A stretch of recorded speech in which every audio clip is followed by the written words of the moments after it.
Hello, everybody, and welcome to another edition of the After Action Report. We are very, very happy to have you with us.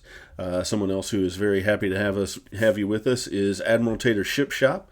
He is our sponsor, and we are very, very glad to have him. If you have seen any of the prize support for a lot of Armada events, he is responsible for that. But he doesn't just restrict himself to Armada. You can find some really, really great accessories for most of your Wargame tabletop desires there. He is currently working on stuff for Leviathans. He is also, I know, working on stuff for Cyberpunk, and he's had some stuff in the works for Blood Bowl. So if there is a game that you are interested in, I highly, highly recommend that you check out Admiral Tater Ship Shop.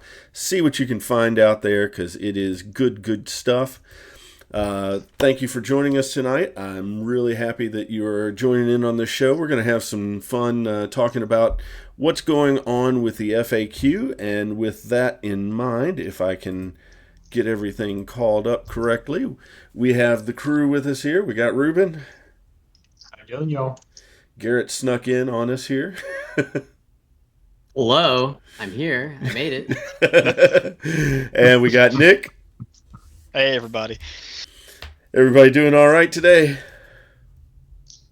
Yep, recovering from a GT. How'd that go for you? I went 2-3, so about around expectations. The field was a lot of strong players, and Warhammer 40k is a hard game. So I've only been playing about a year, and it usually takes about 3 to get to top-level competition. I feel like the competitive environment for Warhammer is on par with the competitive environment for Magic. Yeah, it's a deep, deep pool of players. Yeah. So is there any news that we want to cover before we get into today's topic? I know there was some AMG news that came out that got some attention. Are we gonna be a salt cast? Because we can be a salt cast, I guess. Listen. No. I'm just it's news to throw out there, you know. Counterpoint has received their letter in the mail that they're going to get continued support. We promise. Yeah, we know. That who sounds else got familiar, that doesn't it? That's what I'm saying. Fine. They're going to be Sounds fine. pretty familiar. The company has to make money now, guys. Party is over.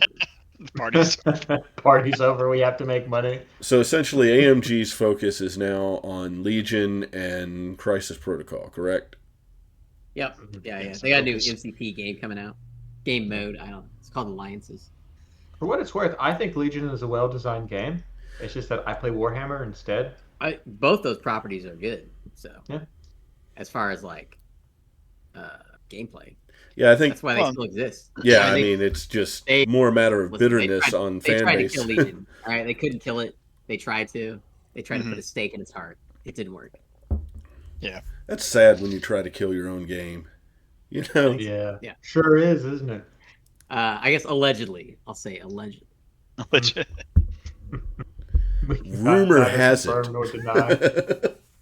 Do the full base coverage. Yeah. Is there any other news leading into Adepticon here? I've loosely heard that the pre-orders for the starter boxes for the StarCraft Wargame are soon. I feel like we mention that every show. Yeah. He's really excited about it. The actual release it's like every other show, okay? It's once a month I talk about StarCraft, okay? Once a month I go, this game that I played in the 90s and the 2000s, still a fun game. And now it's a war game. But soon we shall see it. I'll definitely be floating around the booths at Adepticon to see if I can spot anything. Oh, and I was at CincyCon playing Warhammer 40k. I played the Cag Bash GT. And while I was there, during the break in the rounds, I wandered around the convention space, and I did run into a guy doing demos for Leviathans. It looks like they were doing the big, everybody controls one ship and fly around on like. He had this huge neoprene mat that was like a kitchen table, full table thing with hexes on it. So they were all flying around, shooting at each other. That's their what's that called? King of the King of the Skies event table. Something like that. Mhm. I don't know. Now, I exchanged information with him. He actually watches the show, so I'm sorry. I'm really, really terrible with names, especially off the cuff. So, like, I want sorry. to say you probably talked to Rob. what I'm Yeah, out of thinking. Cincinnati. He bought the acrylic from you, so we had a Yeah, little I bit of think a it's Rob. connection I think there. that's his name. It's Rob. Cincy Rob or something in Rob. the Rob. Discord. I don't know. So, Yeah. Well, I but feel yeah, like shout out to we're you, man. Hello. Hi, Rob. I hope Shout out this to is Rob. Yeah. So please Okay. comment if you're watching, and you can reach out to me gonna. I because feel we like did. we're gonna mention this closer to Adepticon, but I kind of want to throw out there who's going to be doing what at Adepticon this year. So Garrett, what are you going to be up to at Adepticon? I am doing a few things. I am making the bulk of the world's prizes for Stars Armada. So I'm gonna be hanging out over there a lot, playing some. I got a lot of tickets, so I have a lot of options, like all kinds of things every day. I also signed up for Operation Hannibal, um, for Leviathans, a couple of sessions of that, and then uh, I've recently made some pretty good inroads with another game, Malediction, and I have a feeling I'll be hanging out a lot over there with them as well, uh, chatting and such. So that is the things I'll be involved with, which I'm sure will take up all the time. All of it. Uh, yeah, Armada, Leviathans, and Malediction, and time will go by fast because at these events, like your days are jam packed, talking to Oh people yeah, and playing that games. honestly, that's part of the reason why I didn't get involved in any of the Armada events this year was just because last year I went and my entire time was spent there at the Armada tables for the most part. I got a little bit in. I got to try the whatever the Star Wars card game is. I wasn't real thrilled with that. Star Wars Unlimited, Yeah, the hit card game. Yeah. I didn't enjoy it terribly much, but that's just me. I can go into that later. And I did get to see what Shatterpoint was like. I'm not mourning what's going on with Shatterpoint because I just really didn't like the setup of the game. I'll be honest. You don't like push simulators, No, push around simulators. no, Okay. no. I felt like the win condition there was unreasonable. But yeah, this year I will be getting into some Leviathans Operation Hannibal as well. I will be spending some time. I'm actually involved in one of the Cyberpunk Combat Zone tournaments, so you can find me there. And then I left a lot of free time so that I could just kind of wander around, maybe shoot some footage and see what games are out there, do some experimentation. I know I want to at least catch up with some of the crew that I used to hang out with when I was doing competitive Hero Clicks, because I know a lot of them are going to be there, so I'll get to say hey. What about you, Reuben? I'm playing the 40K Super Major, so I'm going to be playing 4 games of Warhammer in one day, 2 hours, 45-minute rounds, so it's going to be fast. So my whole day is going to melt away, and then pretty much nothing. Whenever I go to Adepticon, I always play one tournament. In the past, it's been Armada. My first Adepticon was 2014, and we did the teams 40K stuff. So we had 2 teams of 2 players. It was a bunch of painting and hobby stuff. So we had tons of Tyranids and then my Space Marines and Chaos Demons and stuff. It's a really good time, but it's a more casual event. And this is a premier competitive 40K event. Okay. There's a cut for day 2. So if I happen to somehow magically get good pairings, I might be playing Warhammer. But I typically prefer to just kind of wander around the convention space. Happen to run into creators. Year before last, I ran into the guy who runs the Guerrilla Miniatures Wargaming YouTube channel.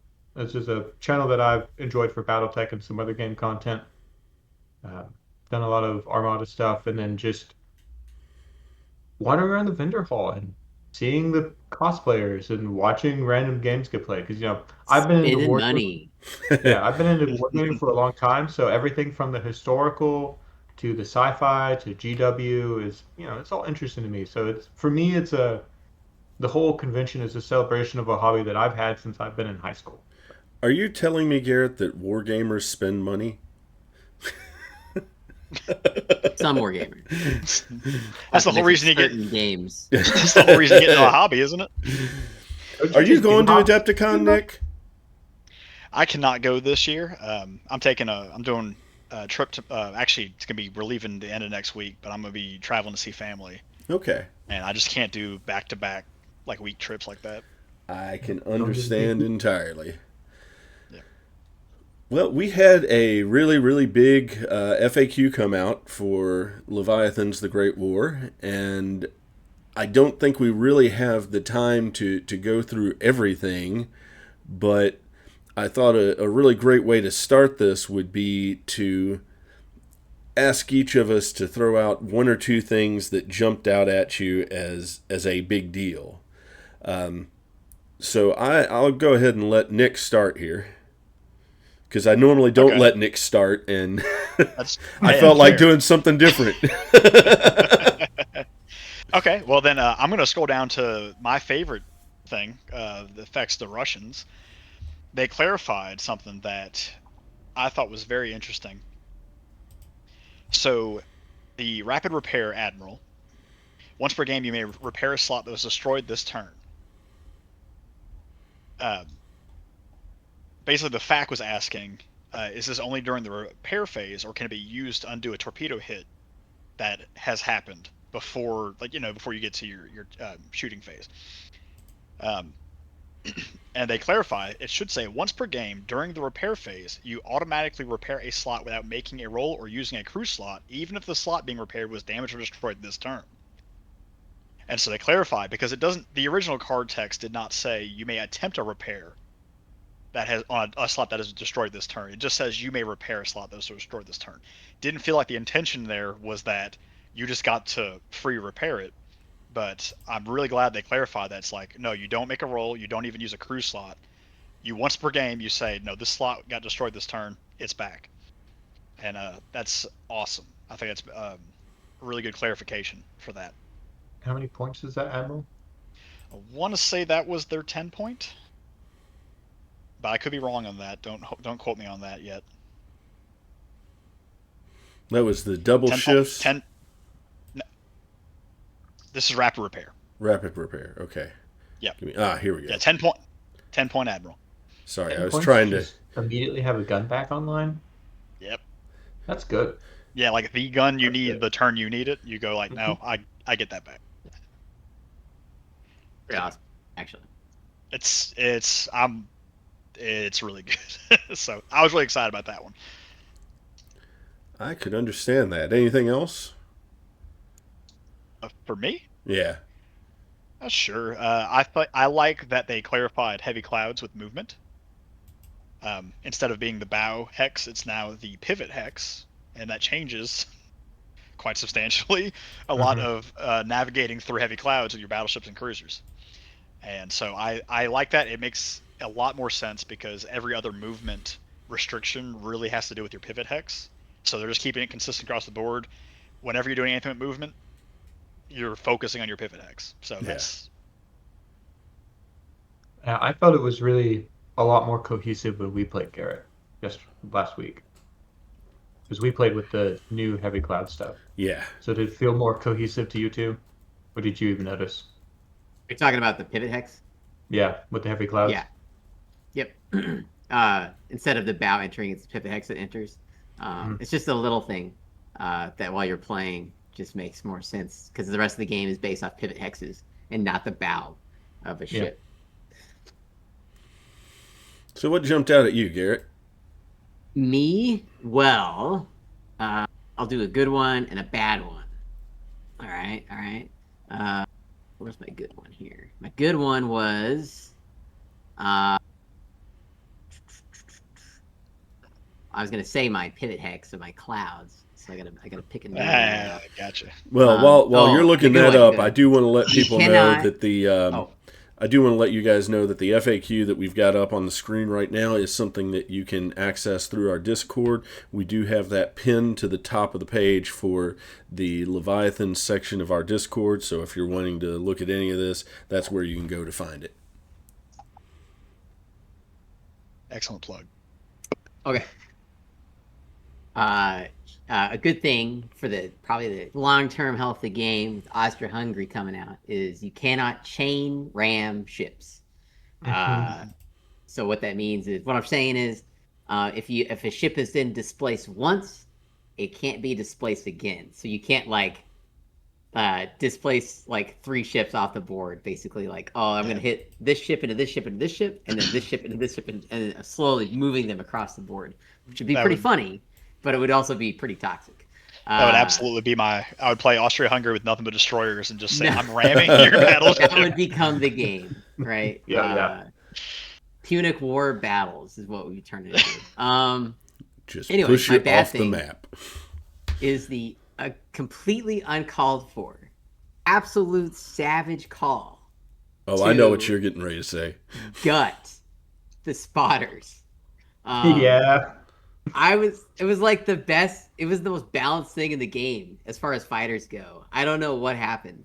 It was beautiful. You got a plane that sucked at dogfighting. It couldn't attack ships. All it did was make it so you could add a green dice to one of each of your ship's shots. And now a spotter can only affect a single attack. Yeah. But there's a silver lining. You can now spot for like a bomber. So a bomber can add a green die. But if they're sitting in a cloud, you can't spot unless you're adjacent to them. Right, because now it's like based on line of sight. Line of sight. Yeah. So, and there's the other thing. There's never, ever a reason on the planet, even more so than usual, to take a veteran spotter. It is they shouldn't be in the game. There should just be a spotter. Or just have veterancy mean that your skill thing gets better instead of your AA gets better. Kind of like the torpedo bomber can shoot the torpedoes farther than a green torpedo bomber. Mm-hmm. No, I don't. Like so a veteran spotters spotter are be like 6 hexes. Yeah, this never just bring a really spotter ever again. For really 30 points. This really hurts any concept on MSU, I think. I mean, part of the reason why you brought this was so that all of these destroyers that you were using were getting the extra die. It really helps. Yeah. Mm-hmm. Yeah. Certain ships. And I think that's probably why they removed it. Because I would have been okay with them leaving the ability alone and upping the cost on it. 40 points for something that gives a die to every ship. I don't even think it was wrongly cost. I thought it was fine. Great. Yeah, I thought it was fine. Either. Where's that?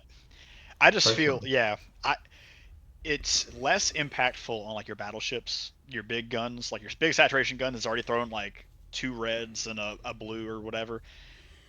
Adding that green in there helps, but it's your small ships that are only throwing a green, blue, and maybe a yellow. Yeah. Already. Yeah, I guess they just felt like I don't know. I feel like there's a really big problem in this game with small ships being able to punch up already, and so they're just you got to hampering more. Right. Yeah. But it's funny you say that because I think that breach values in this game don't matter at all.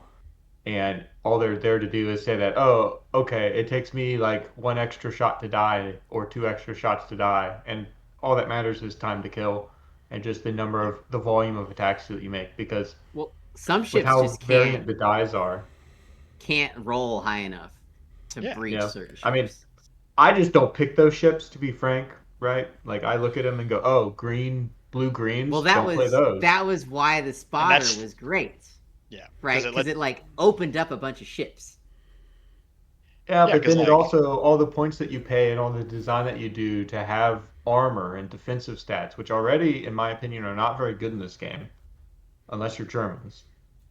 It just gets countered by a 30-point plane that says, oh, well, breach right through, breach right through, breach right through. So. Well, I mean, I get it. I don't know. But I don't get. that is too blanket of a statement. No. It adds like It's 2 or plus 3 to 2. 1 attack. And Yeah. I'm gonna If I'm you- Yeah, but gonna you have throw to out. choose it before you roll it. You know, like you might just roll a Yeah, 7 but it's anyway. on average +2. Most breach values in the game are only about a 14 to 16. And then Yeah, when but you make the a bracketing spotter is attack with not 2D for blue, those ships. The yeah, spotter it is is. for bigger ships. And I It's just for want to your throw out bracketing there attack. from a logical standpoint, in my perspective, it doesn't really make sense because a spotter is going to. I'm looking at this ship and I am sending the position location to all the ships in the fleet. I mean that's kind of the way the radio Yeah, works.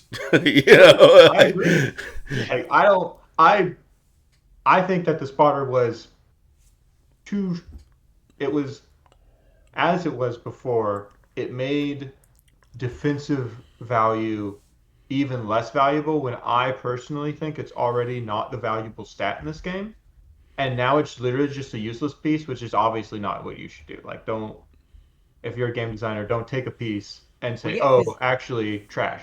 because now you've Like, removed a reason to bring fighters to go shoot down their spotter. yeah, the So only like reason I now, bring fighters is to Kill all the escort my torpedoes. turret fighters while they're shooting their turret fighters. That's the only right, thing but they're also for. to shoot down the spotter. Yeah, and now you So just now don't that's bring the gone spotter. because yeah. you don't need Now that it's anymore. now it's just only turret fighters. It's turret fighters and fighters The because whole game is turret fighters now. The whole thing, because they still get to keep their location die, so they're the most dangerous thing on the board. now I'm gonna absolutely disagree that the whole game is not just about turret fighters. The squad balls, yes, they are. That's what I just said. This Not the the whole The game. fighters. planes. Yeah. Not the Don't whole be like game. that. You know we're talking about fighters. You don't have to All you right. don't have to bring 100 points. I've been over this a bunch. You can bring like 60. That's not even I really I, haven't been bringing squads. So yeah, me Turret neither. fighters and are amazing. they and are they are I'm good. just gonna It ruin just and roll a 3 yellow ones in a row. yeah, they're balanced. Just roll triple ones like me. Yeah, which is wild. But to continue my point, the turret fight. Well, let's just go through all the turret fighter stuff. So, turret fighters, they get location dice. So, Location die. They can um, attack any crew slot now. any crew All of them. slot. Yeah. Right. So Which we kind of that's different than how we were playing. Okay. So we were playing that they could only attack regular crew dice, not uncommon crew slots. So that is a buff compared to how we played in the past. They get their location dice. Interestingly, when they're in the um, broadside arc of a ship, they choose which zone they hit, not they roll which zone they hit. Yep. Which is a small difference, but it can make them very efficient about how they put out their damage. yeah. Yeah, I don't know At the why first they look, needed that buff because nothing yeah, else in the game gets to pick. because I think that was just more. nothing else works that way. Everything else in the game rolls. I don't understand why it's not consistent with the rest of the game's rules that they would just pick. It's consistent with turret fighter rules because they already picked the crew slot. They don't roll for location like a slot die. So True. Okay. True. you know it's at least consistent within the frame of you pick a crew slot, and it doesn't matter where it is. You just pick it. And this is a straight clarification. Um, incidentally, Catalyst Games Lab has done pretty similar things to what a bunch of other companies have done, gaming companies, where they release what they call a frequently asked questions, and it's actually errata, like actual rules changes, not answering questions. Right. This is more actually an FAQ. Plain machine gun turret, like turret fighters, the machine gun air attack can't make a breaking the keel roll, so it won't actually ever kill a Leviathan. Yeah, It'll which damage the location. I think Did we we, were on. We never played it like it would do a breaking the keel roll. So I Yeah. mean, we were Yeah. on top of that. But it's nice to see it in print and clarified.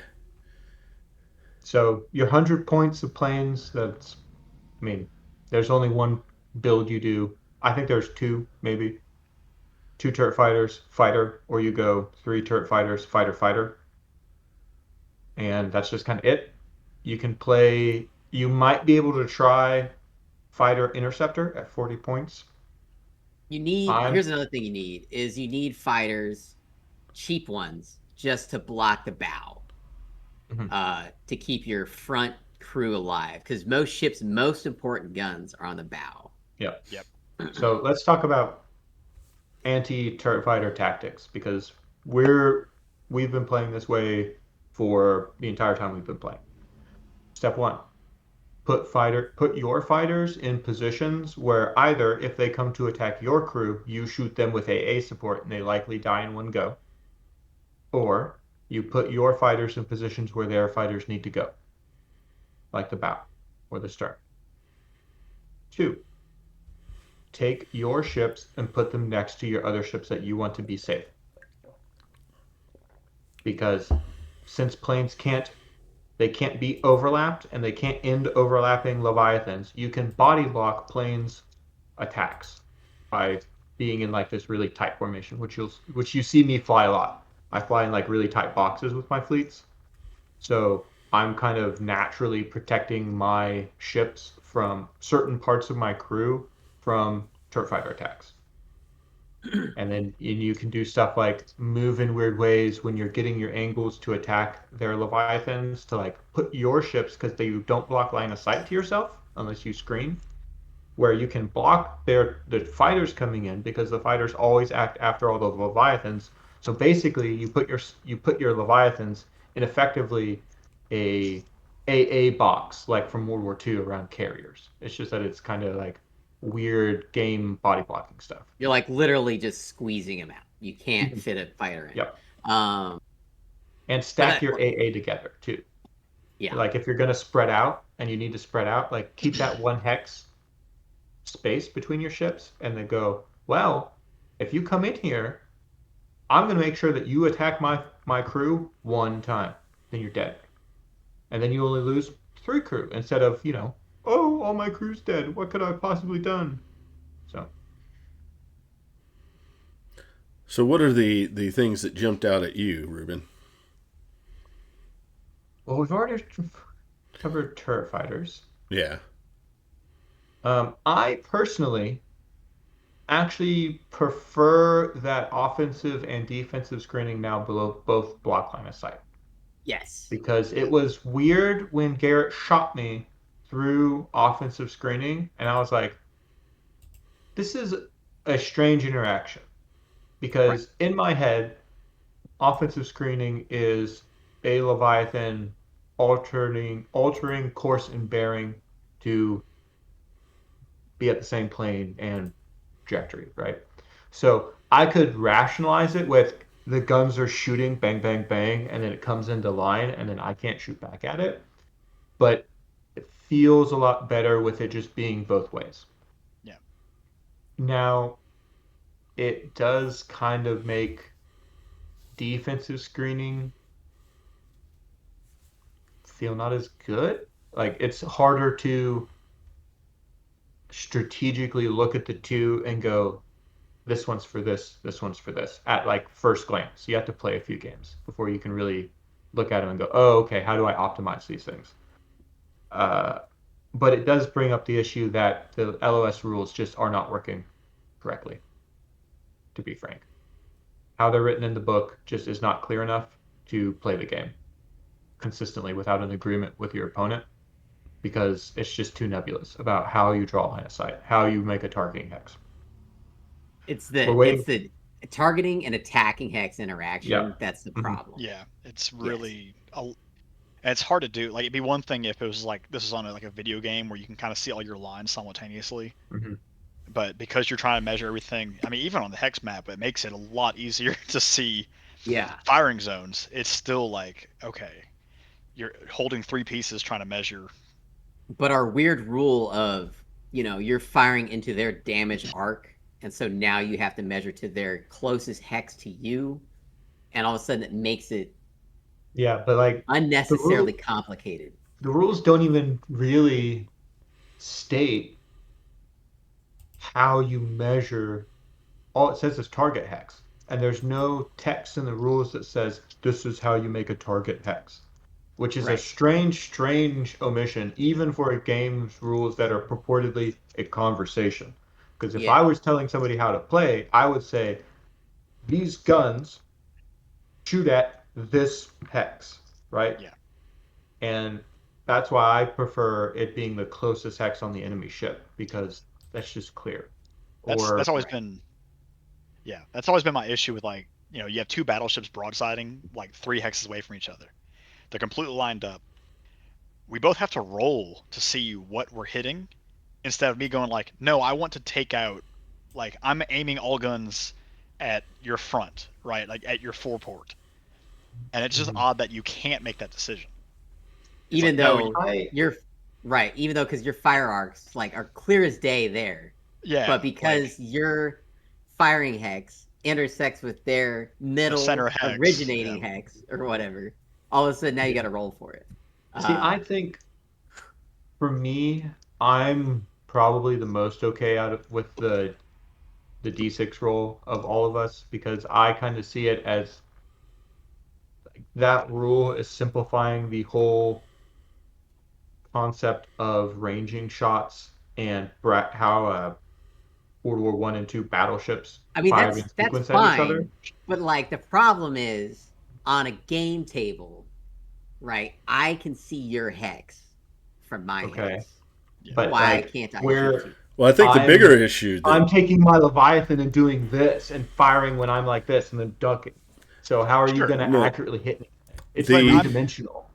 here I've is You got couldn't hit accurately on 2 dimensions in But the but a ocean. destroyer's not doing that. And that's the ship that would do it. A battleship is staying still, essentially. we are It's I always lively imagine moving. tonight. battleships is rolling around. Like it's like but They're free not freaking rolling around. energy that These just goes ships whoop. are But you're floating. saying you're saying I can't coordinate fire on a hex, but I can bracket bow turrets and stern turrets and hit the same hex with a cruiser. You know, you're firing the guns in sequence together. That's what a bracketing attack is.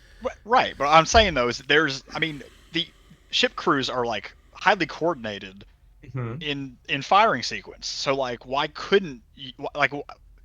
Yes, we're bobbing and weaving and we're both flying past each other, but I'm saying as the admiral of the battleship, fire all guns on the fore of that battleship.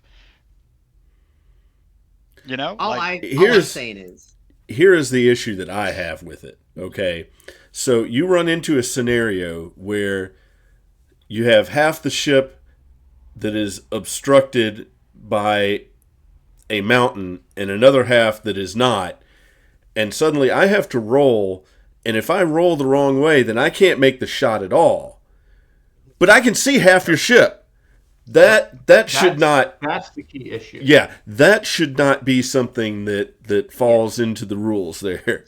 Now, It was from what like I in our understand, battle on stream, Reuben, where the mhm, Jean Bart yeah, could oh clearly yeah, like see you, but I rolled your four, which is on which the means other side of my ship, in so I fancy couldn't shoot with my imagination line, assault. I'm shooting you like this and then in, and you don't shoot me. Right. Right. But like, it's clear to me that they put that section in the wrong spot in the rules, because where that D6 roll should be is at the beginning of the determine fire step.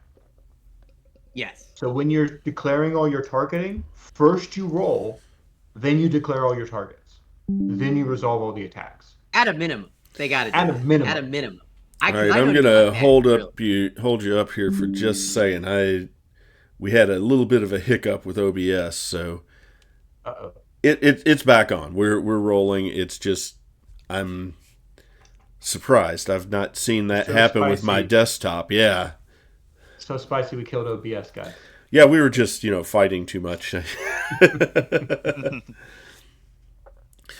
Well, as far as I am concerned, the one that really jumped out at me is the rule in regards to defense screening while turning in place. You could actually turn in place and you still have MPs, so you can choose to defensive screen or offensive screen as you see fit there. I am just baffled by that one, but I also like it. It I'm doesn't- from a strategic standpoint, I like it. It from a logic standpoint, it doesn't stand up as well for me. Well, I Consistency mean, doesn't make sense. you Go just ahead. have to for defensive, you got to stay adjacent no matter what, even if you turn or whatever Mhm. afterwards. But for offensive, I don't know what the benefit of declaring offensive before I finish my movement is. Anyways, I don't know. I don't know why that was a frequently asked question. To be honest with you, Well, yeah, if I that was part I'm not really sure why that was a was the question, idea but that once you declare screening, like you can't move anymore. But like if I was doing that, I just wouldn't declare screening Well, until I was done I moving. till I You was think know? in the the spot, question yeah. is that when it in the rules it says instead of moving, a ship may full stop and execute a two hex side turn. So where does the MP go? That's true. Oh yeah, you're talking about. But Yeah, I I'm figured you talking could. about the screening while turning in place, and then you So started yeah, talking about the spending MP on screening, which is a little bit well, different there. so Yeah, you're right. You're right. if you full stop and stay in place and you execute a two hex side turn to wobble yourself around, and it doesn't say that you spent the MP, then you could spin through the MP to offensive screen. OBS is having a rough night, guys. I'm not sure why it's bouncing back and forth here, but At least that's what it seems to present as a possible state of the rules. Because the understanding that when you full stop, you spend all your movement points isn't true. It's that Yeah. you spend 0 to do a two hex sides turn and have your red location dice, Yeah. I which had means kind you of can. yeah. Go ahead. I was say I'd kind of internalized it of like if at the beginning of it you like choose a ship to move, and then if you choose to full stop, you just got 0 MP, and then full stopped. But the book also did not clear like it wasn't clear Mm-hmm. that like that was also how it worked. That was just kind of how I was like, oh, you're not moving, so you don't get movement points. But this Yep. is I think there's nothing wrong with this because it Yeah, gives you more options, which is always good I think for I guess these games. I think they had to say if it has MPs available because if your engines are out, Right. you Mm-hmm. can't spend points because you have no points to spend on screening. now another thing that Oh, I found interesting in this is that they had some FAQs for some stuff that wasn't even out yet, and that had to like with the Austro-Hungarian crew. Well, there is they each have 2 ships technically out. Okay, Yeah, We just don't play with them. right. None of us yeah. ordered them. okay, No, and actually, my like other really good thing because the the line of sight change is actually critically important to making this game a step towards actually playable instead of really nebulous and dumb. So before It's playable now. light clouds didn't use line of sight, Garrett. All you did was count They hexes. Okay, yeah so in the situation of playing a game of Leviathans, the only way that you check any range anything is by counting hexes to it. If there's a yeah cloud in the way, then you get punished for it. But how do you count to a cloud? Can you count around a cloud? It says that you count the somewhat in the straightest line in your firing arc, but that can be inconsistent because I can just kind it of is like now scoot around how it. we thought it was. Where if you're in the Yes, cloud, it affects you, yes, and if you're yes. firing from the cloud, it also affects you. Yeah, which I'll is a be honest. super important consistency change Yep. because now everything from mountains to light clouds to heavy clouds uses line of sight. So all the rules work together. I Go never ahead. even considered trying to like game the system like that, going around the cloud. I was like, there's obviously a cloud in my way. I'm shooting. That's because you're not trying hard enough, Nick. It just because it made sense. Right. It makes so. I thought it made sense before to where, because the book was like you measure to the middle of the hex, and the middle of the hex was inside a Like cloud. That's yeah, only the if you're book. using line of sight. But the book clearly gives you instructions on how to do line of sight, and if you're playing the game and you ever have a question of like, do I have line of sight? Even though the book doesn't say you have to check line of sight, we would just be like, I'm just gonna check line of sight. But the book itself also tells you, oh, you don't use line of sight unless the rules, like the specialist Yeah. component, says that I use line of sight. And that's Like why the whole thing's a mess. that line should just not have been in the book, and Yeah. we would have had no confusion. It's fine. Well, again, Which I'm is going to great. apologize to the people watching tonight that the feed seems to be going back and forth, in and out. I'm not sure what's up with my internet tonight. I think it's my internet, but then again, you guys aren't having trouble. I'm not, jump I'm not losing frames. you on Discord. Okay, Yeah. So, I don't think it's your internet. I don't know what's going on. Good news is that, of course, we will have this full show without those interruptions that you're seeing later on YouTube as I do the recording and get that posted up. So, so if you have any details that you think you missed, please feel free to watch the replay once we have that up. So overall, the next thing. Oh, go ahead. I was gonna say. Well, I was moving on. What did you want to say? Yeah, that was. I was just going to say overall. What do you think about the FAQ? Oh, that's good. I've got another thing. Reinforcements is now clarified. Planes deploy turn 1 with your ships. So you get your 2 ships and all your planes. Yep. Which I think believe makes it we mostly all useless. I think we all played that way. I don't think I anybody don't held remember. planes. I think back. I did one game one way and one game the other way. Okay. It was really nebulous. Like one of the most nebulous things. I Is a wouldn't say one of the Leviathan? most. We It know was what up there. planes are ship, but sometimes the rules say Leviathan instead of ship. Here's my favorite one. No longer are we dealing with the middle 4 hexes of the map. Mm-hmm. For Yeah. control point. Middle We're 5. in the middle 5 hexes, which is the only way that makes sense. Yep. You and your silly logic. And we can't rum the coal ship, unfortunately. Right. Which Uh, did come up a couple times, but I think we always played it as I think like we've talked about it every time, and every time I've been like, well, technically it's a ship, but it's actually just a game component, so maybe. Yeah, like it's a ship but doesn't exist on the board. But you can It's like- offensive and defensive screen off of it. Right. Which is not Weird. that should not be a thing. Offensive Uh, screening makes sense. I don't think so. Like the whole point is It's a to coal ship. save the ship, not I mean, I imagine that the ship's not at the same like altitude that we're having this battle. well, it's right? still getting tugged by our ship.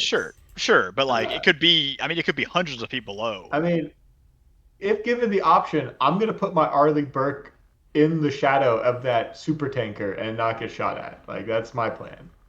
If they want to blow up what we're fighting for, that's on them. Because I'm going to hide. No. They did a bunch of Admiral FAQs for Admiral cards that aren't used. It's nice. Just kidding. I'm sure somebody uses them. I might try rapid repair now. My favorite thing here, back in December, Cocktail and I was confused by yellow torpedoes on French ships, and I was convinced that there were standard yellow torpedoes on the Dunkirk and Lavoie, and he assured me. Just kidding. Yeah, he was pretty confident because I guess in like playtesting or something, like they were HE torpedoes, but no, they are standard yellow torpedoes That's on got to be French the battleships. biggest miss in this entire thing. Yeah. Which is pretty funny because Like, this those are is really terrible. bad. Like, disgustingly bad. Like, do they have like? I mean, they're like what, 12 range, 15 range? Are they normal range? Yeah, Or they're 10? like okay range, but like They're there's like 3 15. yellows, There are so 3 yellows. they won't Yeah, ever like- breach anything. I don't know, man. I don't know. So that's pretty funny. I guess nobody The asked enough Kaiser about is the. 714, not 15, like the 13. Oh yeah, the Kaiser's bow is 713, not 14. So your gunner's up there a little cross-eyed. That's all fine. That's I the think one that's that's always correct on the closest card. anyway. On my card, I think it's correct. Well, that's what it What? says right here, is that all the bow one is 713 and everything else is 14. All the side Right, ones yeah, are yeah. 14. I just thought it was to like make it all fire at the same range. That's Basically. what I kind of like That's actually imagine. not a bad point. Have the It never irked me at all. I was like, oh, I've got 13 range at the front. Okay. Yeah, because there's like a Russian ship I think that has like 102s or 105s or something, where it's like 510 in the front and 610 on the sides. It's something like that, and I was like, oh, that's interesting. It's the same gun, but like it has slightly different range. I'm like, I guess it's just because like this is going to be closer range, naturally being in the front. Yes. Um, Okay, last thing we need to discuss, and this is back to Operation Hannibal at Adepticon, is, as we have been complaining here, that the French, Italians, and Russians are weaker, obviously. For the event, those three factions are getting a 25% point advantage over the British and French. I sure hope there's a slot available so I can play. I was like, if you give me 25% more French, I can confidently beat any fleet. Oh yeah. 25% more Yeah. points, like a whole another destroyer or cruiser. Yeah, that's a lot. But Or I, like but I guess what they said was Leviathan guns. it fixed the like new player problem. Like new players at Germany are almost always going to beat a new player with Italy. Well, yeah, they're new players, and the strategy of Right. the two factions is wildly different. But at the events, these are catalyst provided fleets to the players. So that's Interesting. why they're doing that. So Gotcha. it's not bring your own fleet. So that's it. That's a like 25%. That tells me, right, that like you need to adjust the points on the point stock by 25%. Yeah. If I had 25% more points for Italians, you guys would have a terrible time. I would fly I'd be Russia at insufferable. 25%. Oh, That's I'd love I don't even know if Russia has enough good ships to The fly at Alexander 25%. 3 at 25% less would be a We do, bear. Garrett. We do. I could definitely do a lot with 25% more. Palada with 25%. Three Now I'm gonna have Pilatas. nightmares. I'm gonna have Uh, nightmares. Yeah, Can't it's believe like it. a French fleet with John Bart and like 3 or 4 Three Facons. cruisers. Oh shit. You Kaiser kill a would Kaiser kill. then. Kaiser would die. That'd be Yeah. bad. So yeah, that tells me like if they're doing that, that means the point stock's gonna see like some insane swings. That's a huge number, Yeah, 25%. that can't possibly be an actual standard game points adjustment amount. Because that's No, just it's for absurd. Hannibal for sure.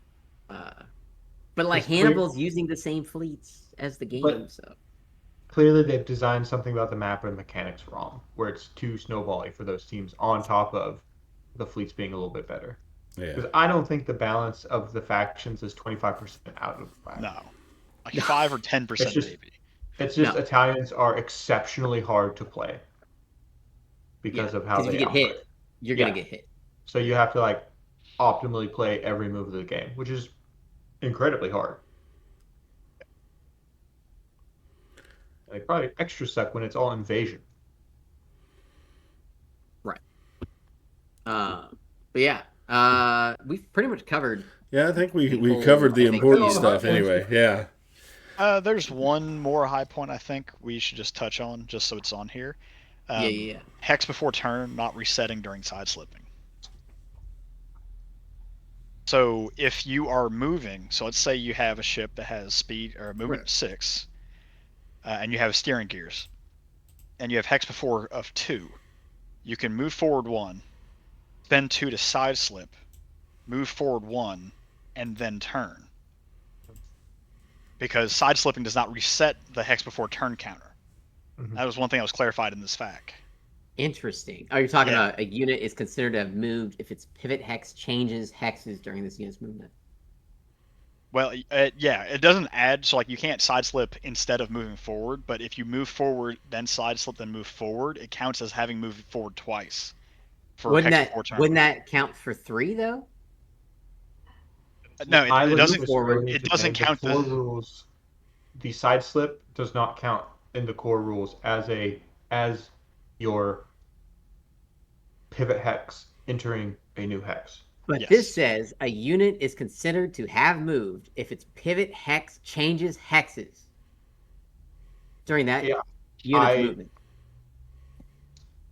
either they rewrote what the rules are and you can just like chain side slip and then turn, or they didn't think about these two things together.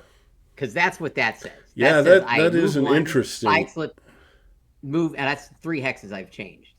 Mm-hmm. And if you've got the Does- MPs left, We now need you an can FAQ turn. for the FAQ. Yeah. That's what. Yeah, I said that too. I was like, I have more questions already. It I depends also do also like on.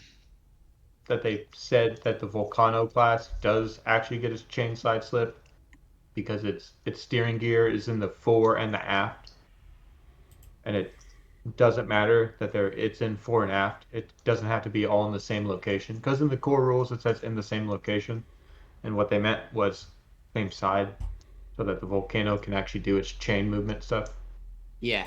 I was just thinking now, the Kaiser, by following this rule, with hard burn, could go 1, 2, 3, side slip, 4, move forward, and then on its 5th MP, now it can turn. Yeah.